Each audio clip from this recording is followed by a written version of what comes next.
Hi, from Melbourne, Australia, in lockdown, I'm Tane Hunter, and welcome to Future Crunch Good News, where we report on the latest good news stories from around the world, from the front lines of the coronavirus pandemic to our fight for human rights and equality, to how we can better take care of our environment.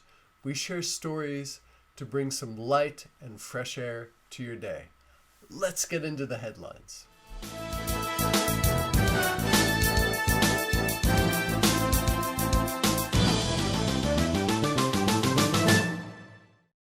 The UN Security Council has unanimously agreed to a global ceasefire, adopting a resolution that demands a general and immediate cessation of hostilities around the world in order to unite efforts to fight COVID-19, especially in vulnerable countries. Now, this one got totally swamped by coronavirus news, and yet it is incredibly important. The Congo has now declared that the second largest Ebola outbreak on record is over after 2 years of incredible efforts from healthcare workers and volunteers. Germany has announced that it will almost double funding for the World Health Organization this year, contributing more than €500 million. The country's health minister, Jens Spahn, said, "We need a strong, transparent, and accountable WHO today more than ever." With all that's happening in the US and around the world at the moment, conversations about human rights have amplified. And we're seeing some amazing progress, particularly in the US. The US Supreme Court has passed a landmark ruling protecting LGBTQIA+ citizens from workplace discrimination. Conservative Justice Neil Gorsuch authored the decision, saying, "It is impossible to discriminate against a person for being homosexual or transgender without discriminating against that person based on sex."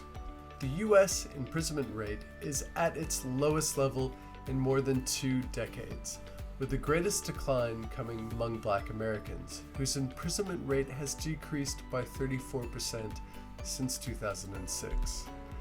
And as rates fall across the US, former prisons, jails, and detention centers are being converted from facilities that confine people into ones that support them, transitioning them into mental health clinics, community centers, and homes for former convicts. In environmental news, Volkswagen, one of the world's biggest car makers, is turning one of their biggest factories in Germany into Europe's largest electrical vehicle plant.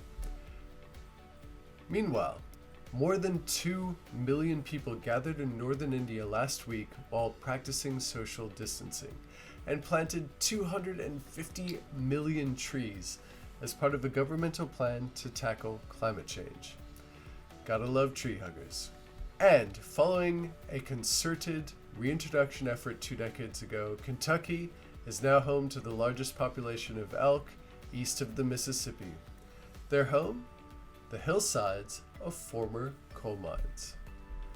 In coronavirus news, the Philippines have sent out local officials dressed as Star Wars characters. They're out and about, enforcing quarantine measures while also handing out relief packages.